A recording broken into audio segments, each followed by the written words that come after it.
नमस्कार दोस्तों, आप सुन रहे हैं मनु भंडारी द्वारा लिखित उपन्यास महाभोज। तो आइए आगे बढ़े।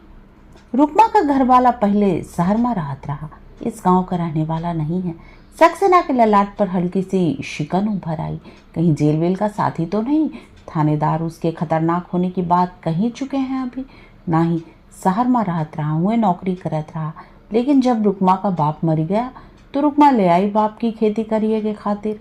और कोई बाल बच्चा तो नहीं रहा हुई के।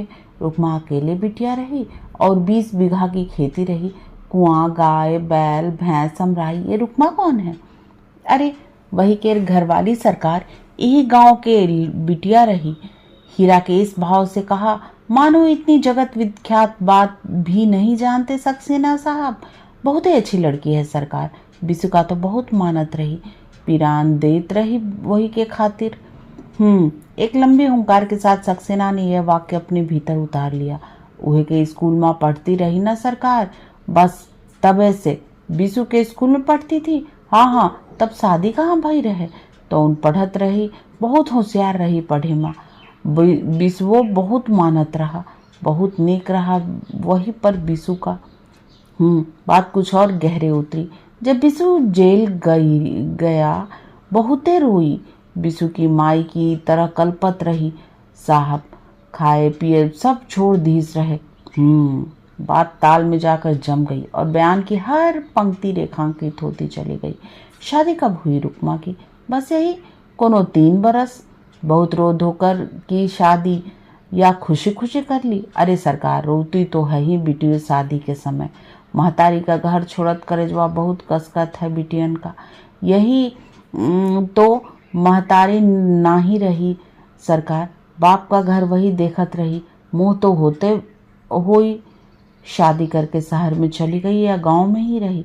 शादी के बाद कौन गांव में छोड़त सरकार, गई तो शहर ही, पर वहाँ एको दिन मन लागे नहीं सरकार उही का, तो गांव चली आई। और का बाप की बीमारी में आई तो फिर के गए भी नहीं कही। साफ कही दीस बिंदा से, मैं अब शहर नहीं जाऊंगी। गांव में आवे का हुई तो बिंदा आवे, नहीं तो रहे अपना शहर में। अब बाप की खेती देखी है, बस फिर बाप के मरे पे बिंदाओ गांव आई गया। तल में बैठी बात पर मुहर लग गई। तो बिसु की जान पहचान कैसे हुई बिंदा से? वह तो जेल में रहा होगा उस समय। जेल से छूटन के जब आया तब भई सरकार, जब बिसु छूट के आवा तो बहुते खुश भई रही रुक्मा। रुक्मा की खुशी की याद क्षण भर के लिए हीरा के चेहरे को भी हुलसा गई। फिर का सरकार, जेल से छूटे के बाद जॉन बहुत गुमसुम, बहुत चुप रहत रहा हमार बिसुआ। तो रुक्मा रोजे बिंदा के लेके आवत रही, बिसुआ को बोले बतियावे, वही ठीको किहिस बिसुआ का। लिखना खत्म हुआ तो एक क्षण पेन के मेज पर टकोरते रहे सक्सेना, जैसे कुछ सोचने लगे हो। फिर पूछा, तो इसका मतलब यह हुआ कि बहुत पुरानी दोस्ती नहीं थी बिंदा और बिसु की, जैसे बचपन की दोस्ती होती है? नहीं, वो तो रुक्मा से रही। बिंदा से तो यही 6-7 महीना पहले दोस्ती भई रही। मुदा अगर आप देखत सरकार तो जान पड़त, जानो बचपन के नहीं पिछले जन्म की दोस्ती है। जरूर पिछले जन्म में संजोग रहा हुई सरकार, नहीं तो ऐसा प्रेम। अच्छा, कभी लड़ते थे दोनों आपस में? अरे खूब लड़त रहे सरकार, मार जोर जोर से लड़त रहे। एकाएक हीरा के झुर्रियों भरे चेहरे पर वात्सल्य की तरलता झलकने लगी, मानो सामने ही बिसु बिंदा लड़ रहे हों। किस किस बात पर लड़ते थे? प्रश्न पूछने के साथ ही सक्सेना ने अपनी निगाह पैनी और सूंघने की शक्ति को तेज कर लिया। न जाने कौनी कौनी बातन पर ऐसी बत कही कि बस बिंदा पढ़े लिखे है ना सरकार, फिर शहर का रहवैया। अब हम का उनकी बातन का समझ नहीं आवत सरकार।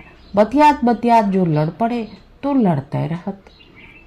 अच्छा ये बताओ, रुक्मा अपने आदमी के साथ खुश है? बहुत खुश है सरकार। एक बेटवे है 1.5 बरस का। 2 मिनट चुप रहकर कुछ बोलते रह सक्सेना, फिर उन्होंने कुछ लिखना शुरू किया और हीरा जैसे बिसु की उन पुरानी यादों में खोया रहा। कोई 5 मिनट तक कुछ लिखते रह सक्सेना, फिर बात को दूसरी ओर घुमाते हुए पूछा, अच्छा अब एक बात बताओ, गांव में दुश्मनी थी उसकी किसी से? हीरा चुप। किसी से लड़ाई या दुश्मनी थी उसकी? डरो नहीं, बोलो। इस प्रश्न के साथ ही थानेदार ने कुर्सी पर बैठे बैठे अपना धड़ थोड़ा आगे को निकाल दिया। अब जरूर कोई ना कोई नाम टेप देगा यह बुढ़ा। डर तो किसी का रह नहीं गया है। क्या बताएं सरकार, दुश्मनी तो ना ही रहा। फिर हिचकिचाते हुए हीरा ने कहा, पर सक्सेना की सच कहने को उकसाती हुई मुद्रा को हौसला पाकर कह दिया, जोरावर सिंह और मालिक लोग वही से बहुत नाराज रहत रहे। मालिक लोग कौन? अरे ये सरकार जही के बड़े बड़े खेत है, सरपंच साहब बहुत नाराज रहत रहे। क्यों रहते थे नाराज? अरे अब का बताई सरकार, बस बचपना रहा हमार बिसुआ का। वो सरकार खेत पे काम करे वाले मजदूरन से कहत रहा कि इतनी कम मजदूरी पे काम ना करो, मजूरी बढ़ाने के खातिर लड़ो, बेगारी ना करो, उधारी पर इतना इतना सूदे न दो। यही सब उ लोगन का बुरा लगत रहा सरकार।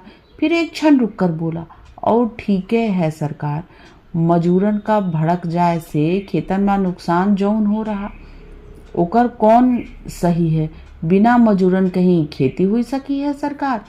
थानेदार के शरीर से जैसे लहरें उठने लगी, ये बताने के लिए कि बिशु मजदूरों को उपद्रव करने के लिए कैसे कैसे भड़काया करता था और कितना नुकसान होता था खेत मालिकों का। न तुम्हारे पास जमीन, न तुम्हें मजदूरी करनी, फिर मालिक मजदूरों के बीच आने की जरूरत। पर हिम्मत नहीं पड़ी कुछ भी कहने की। कभी मारपीट भी हुई उन लोगों से? इस बात को लेकर कोई धमकी वमकी दी उन लोगों ने? नहीं सरकार, मारपीट कबो नहीं भाई। हम तो बहुत समझावत रहे बिसुआ का, पर हमारी एको नहीं मानत रहा। जोरावरो समझावत रहा, धमकाते रहा कि देख रे बिसुआ, तू जो हमरे मजूरन का हड़काई है तो जेल भिजाए दे। बिसुआ खूब बहस करत रहा, खूब झगड़ा करत रहा जोरावर से, पर मारपीट को कबो नहीं भइल सरकार।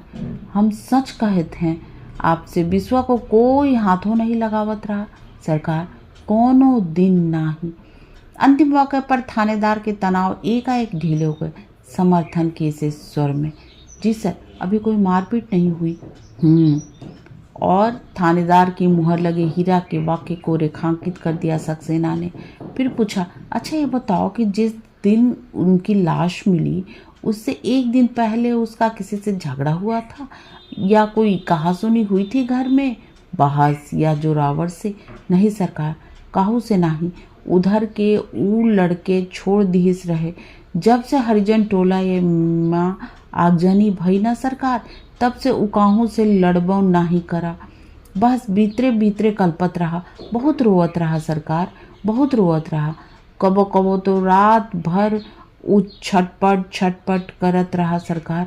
अब का बताएं, बहुत रिसियावत रहा कि उतना बड़ा कांड हुई गवा और कोनो के ना ही धरा पुलिस।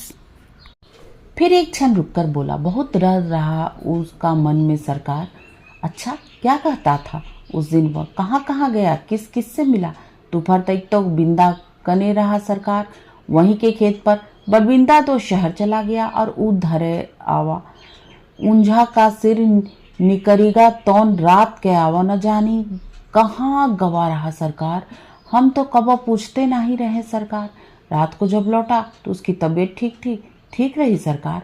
खाना खाया था, खाना तो वो साझा खाते नहीं रहा कभी सरकार।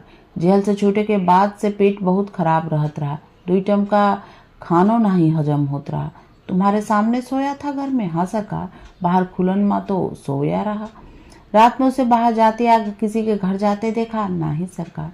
किसी तरह की कोई आवाज, बातचीत या शोरगुल कुछ सुना, जैसे कोई बिस्सू को उठाकर ले गया या कुछ और? नहीं सरकार, कुछ नहीं देखा सुना हम तो। हमरे आगे तो पीछे तरा सोवा और भोरे आई के जोगेश्वर साहू बताइन कि पुलिया पर लाश पड़ी है। कब गवा, कैसे गवा, कुछो पता नहीं। ये मुद्दा नींद गला भर्रा गया हीरा का और आवाज रुंध गई। एक क्षण सक्सेना रुके, फिर पूछा, तुमको क्या लगता है कैसे मौत हुई बिस्सू की? पूछने के साथ ही नजरें हीरा के चेहरे पर गड़ा दी सक्सेना ने। थानेदार ने भी उचक कर गर्दन जरा सी आगे को निकाल ली। थरथराते गले से ही हीरा बोला, हम का बताएं सरकार, पर अपन मौत नहीं मरा हमार बिसुआ, जरूर है कोई मरवाई से हमार बचवा का। बोल तो कुछ नहीं पाया, पर तनाव से चेहरा बुरी तरह खिंच गया थानेदार का। किसी पर शक है तुम्हें? बिना किसी लाग लगे पेट के सीधा प्रश्न दागा सक्सेना ने। गर्दन को थोड़ा और ऊपर निकाल कर बैठ गए। बोले, डरे नहीं? किसी पर शक है तो नाम बताओ उसका। हम कहाँ बताएं सरकार। पर सारा गांव एक क्षण के लिए फिर रुका। हीरा, बोलो बोलो बताओ, हिम्मत बंधाई सक्सेना ने। सारा गांव जोरावर सिंह का नाम ले ही रहा सरकार। एक बार चुप नहीं रहा थानेदार। इतनी देर की कुलबुलाहट निकल ही आई आखिर, पर सक्सेना साहब का नजर पड़ते ही अपने को साधा और समझाने के लहजे से बोला, अपनी बात बोलो बाबा, अपनी बात। गांव वालों की बात गांव वाले कहेंगे। हाथ की एक हल्के से झटके से थानेदार की लगाम खींच दी सक्सेना ने। थानेदार भीतर ही भीतर ऐंठ कर रह गया और मन ही मन सक्सेना की 7 पुश्तों का तर्पण कर डाला। आज के लिए बस इतना ही। तब तक के लिए आज्ञा दीजिए, और हाँ, चैनल को लाइक, शेयर और सब्सक्राइब करना ना भूलें।